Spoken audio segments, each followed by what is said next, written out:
Oxe, já começou a contar meu tempo, eu nem comecei a falar. Poder voltar, vereador, agradeço. Bom dia, colegas vereadoras, vereadores, presidente D'Ambros, as pessoas que nos acompanham pelas redes. Eu vou seguir na toada da antiga colônia Campo dos Bugres, a nossa querida Caxias do Sul.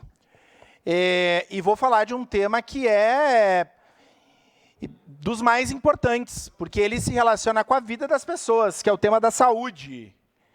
E eu ouvi aqui várias vezes, nesse plenário, as pessoas, vereadores, e que bom, vereador Petrini, é bom ver o seu entusiasmo como um otimista em relação ao governo Adiló, porque não, esse otimismo em relação ao governo Adiló ele não é muito presente, por exemplo, na disponibilidade de vereadores aqui, ou vereadoras que quisessem ser líder do governo. Que bom que o senhor tem esse otimismo, porque se fosse tão bom, acho que teria uma briga até para ser líder, mas aqui meio que ninguém queria esse abacaxi. Mas, pensando no tema da saúde, eu já ouvi várias vezes as pessoas dizendo o seguinte: mas não tenho o que fazer, me dá uma resposta, né? Eu pago não sei quanto dinheiro para alguém que dê resposta. Eu vou dar uma resposta. No governo Pepe Vargas, de 96 até 2003, nós fizemos 18 UBSs. E reformamos 20. 18 UBSs e reformamos 20. E nós discutimos isso na campanha eleitoral, em que, democraticamente, o prefeito Adiló foi eleito para melhorar a cidade. Mas isso não tem acontecido. Nós seguimos... Bom, aí nós poderíamos discutir a questão dos médicos ou da falta de médicos. Nós estamos entrando no terceiro ano de governo. Terceiro ano do governo. Eu vou citar um exemplo. Eu fui na UBS do Diamantino. Lá no Diamantino... está redondo, vamos usar essa expressão, está redondo. Então, tem 2 clínicos, tem pediatra e ginecologista. Um médico, dos 2 que atendem o clínico, que são clínicos gerais, o contrato acaba em maio, vereador Rafael. Logo, em maio, não vai ter mais esse médico ou médica. E nós temos esse problema em várias UBSs, na medida que tem férias, que tem licença.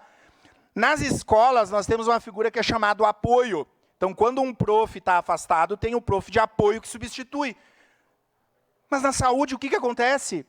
Bom, nós bem sabemos que não tem sequer os médicos, sequer os que necessitam para a urgência, para a demanda cotidiana. Mas governem, gente, apresentem soluções.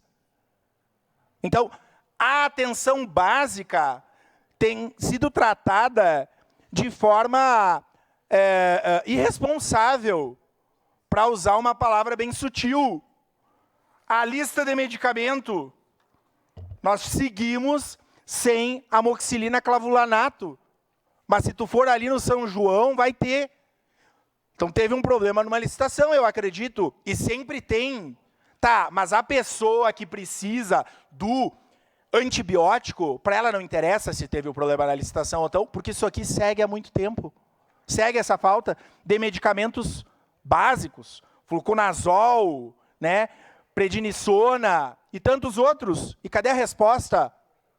Bom, das questões estruturais, quantas UBSs foram... Vou refazer a pergunta. Parou de chover dentro em quantas UBSs do governo do Adiló?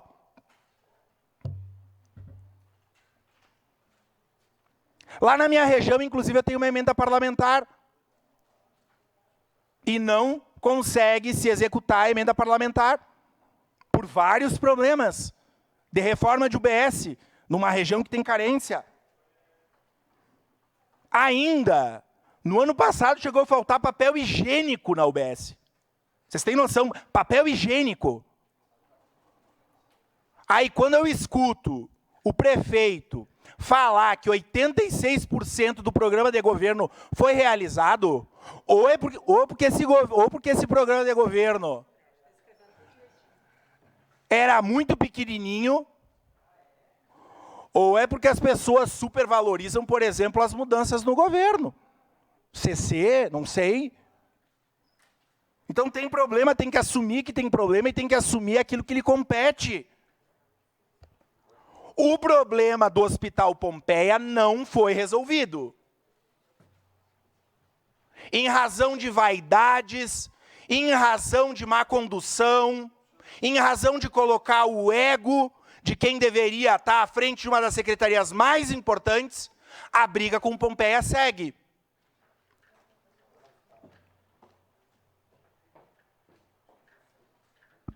E esse silêncio da Casa do Povo, que é um dos espaços mais antigos dessa cidade, aliás, que se formou antes da República, ele não resolve a dor de dente, por exemplo, de um paciente que estava há 5 meses aguardando uma radiografia. 5 meses. E eu não vou entrar nos prazos aqui de procedimentos, porque eles são tamanhos.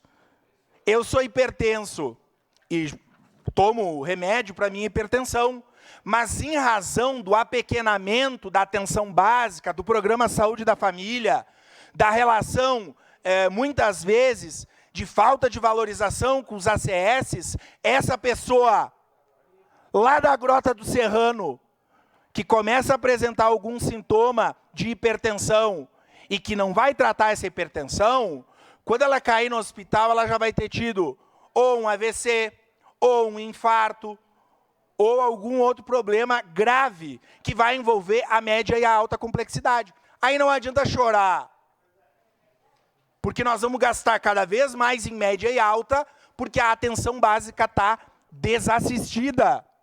Eu perguntaria ao governo qual é a ação que vai se fazer para a contratação de mais profissionais, não só de médicos, porque falta dentista também, já que inclusive um dia desse esse tema surgiu, falta dentista nas UBSs.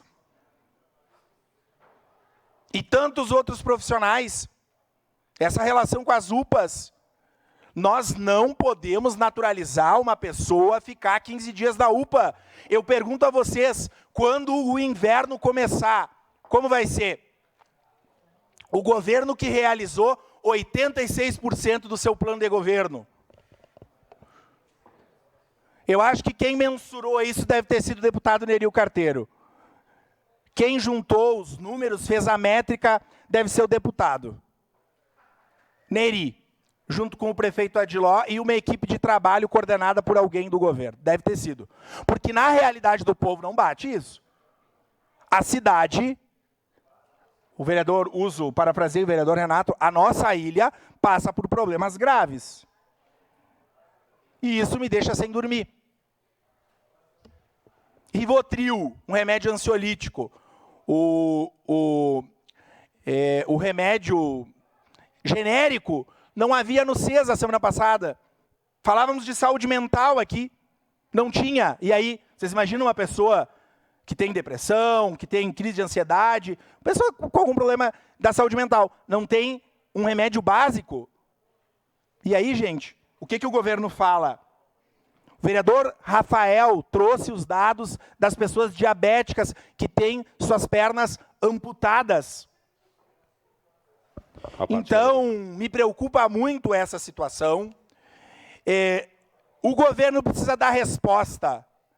Trocar secretário, troque secretário, mandar projeto de lei para diretor superintendente de cargo de ensino médio, professor Zanquim, um senhor que é um liberal, que defende a meritocracia, eu acho, lá na Randon, para ser diretor superintendente da gestão, de compliance, de RH, ensino médio. É o que se apresentou nessa casa, pelo governo de 86%, agora o prefeito acho que disse que era 82%, teve uma margem de erro aí. Então, gente, tempos tristes, pessoas doentes, pessoas morrendo, e nós não vemos respostas na medida e no tempo necessário. Nós seguiremos cobrando. Não me venham com o papo que a oposição é intransigente, porque quando o governo era guerra, o prefeito Adiló sentava, se eu não estou enganado, me ajudem os colegas, tem mais tempo, sentava aí, deve ser no lugar do professor Zanquim ou do vereador Maurício. O vereador Adiló sistematicamente trazia os problemas da cidade do governo Guerra, que eram muitos também. Mas a cidade melhorou. Então não falem que a oposição inviabiliza. Apresentem trabalho e resolvam a vida das pessoas. Simples assim. Se quiserem criticar a oposição, o façam. Mas critiquem a oposição mostrando melhoria para a cidade. Porque até agora é dose de leão. Obrigado, vereador. A declaração de líder.